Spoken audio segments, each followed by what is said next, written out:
చెప్పేవాడికి వినేవాడు లోపల తలుపేవాడు దొరికితే చెప్పేవాడు ఏదైనా చెప్తాడు, ఎన్నైనా చెప్తాడు. అందులో ఏది నిజం ఏది కల్పితం అనేది తెలుసుకునే విచక్షణ వినేవాడికి ఉండాలి.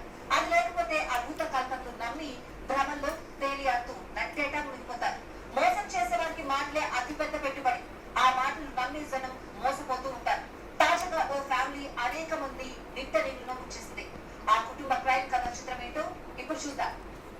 అతను శంకర్ దాదా ఎంబీబీఎస్, మెడిసిన్ చదవలేదు, డాక్టర్ గా చలామణి అవుతాడు. మంచి మాటకారి. అతను ఒక్కడే కాదు, భార్య కొడుకు సహా మొత్తం ఫ్యామిలీ అంతా అంతే.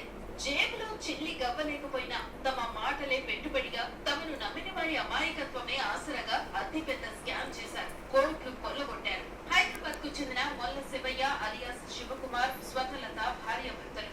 వీరికి జశ్వంత్ అనే కుమారుడున్నాడు. శివకుమార్ తాను డాక్టర్ అని చెప్పుకుంటాడు. ఈ కుటుంబం అంతా ఒక్క రూపాయి కూడా పెట్టుబడి పెట్టకుండా కోట్ల రూపాయల వ్యాపారం చేశారు. చేస్తున్నట్టు నాటకాలాడారు. తాము పైసా పెట్టకపోయినా తమను నమ్మిన వారితో భారీగా పెట్టుబడులు పెట్టించారు. రియల్ ఎస్టేట్ లో లాభాల పంట పండిస్తామంటూ అమాయకులను గురుడి కొట్టించారు. 20 కోట్ల రూపాయలు దోచేసి అందరికీ టోపీ పెట్టారు. శివయ్య, స్వర్ణలత, వారి కొడుకు జశ్వంత్ కలిసి మీమాంస రియల్టీ ఔరా జ్యోతిక ఇన్వెస్టర్స్ క్లబ్ పేరుతో బిజినెస్ ని స్టార్ట్ చేశారు.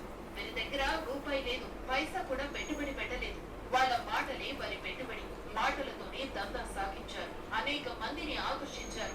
ఎన్ఎల్పి ద్వారా వైద్య సేవలు అందిస్తామని యూట్యూబ్ ఛానళ్ల ద్వారా ప్రచారం చేశారు. శివారు ప్రాంతాలలో తాము నిర్మిస్తున్న వెల్నెస్ కేంద్రాలలో యోగా శిక్షణ, జిమ్, ఆయుర్వేదం లాంటి సౌకర్యాలున్నాయని సోషల్ మీడియాలో ప్రచారం చేశారు. శిక్షణ కార్యక్రమాలు నిర్వహించి ఒక్కో సభ్యుడి నుంచి ₹1,00,000 తీసుకున్నారు. High BP, diabetes, thyroid, cancer లాంటి రోగాలను తక్కువ కాలంలో తగ్గించేందుకు మీమాంస వెల్నెస్ రిసార్ట్స్ సేవలు అందిస్తున్నట్టు శివయ్య చెప్పేవాడు. ఎలాంటి అర్హత లేకపోయినా తానే డాక్టర్ గా చలామణి అయ్యాడు. వీరి మాటలు నమ్మి 70 మంది శిక్షణ, స్థిరాస్తి రంగంలో పెట్టుబడులు పెట్టారు. శివయ్య, స్వర్ణలత, జశ్వంత్ ఈ ముగ్గురు మోసగాళ్లకు లాయర్ శ్రీనివాసరావు అనే లాయర్ జత కలిశాడు. ఈ ముగ్గురు కలిసి సామాన్యుల నుంచి 20 కోట్లు వసూలు చేశారు. బాధితులకు ఎగనామం పెట్టారు. దాంతో సిసిఎస్ పోలీసులను కలిసి బాధితులు తమ గోడు వెళ్లబోసుకున్నారు.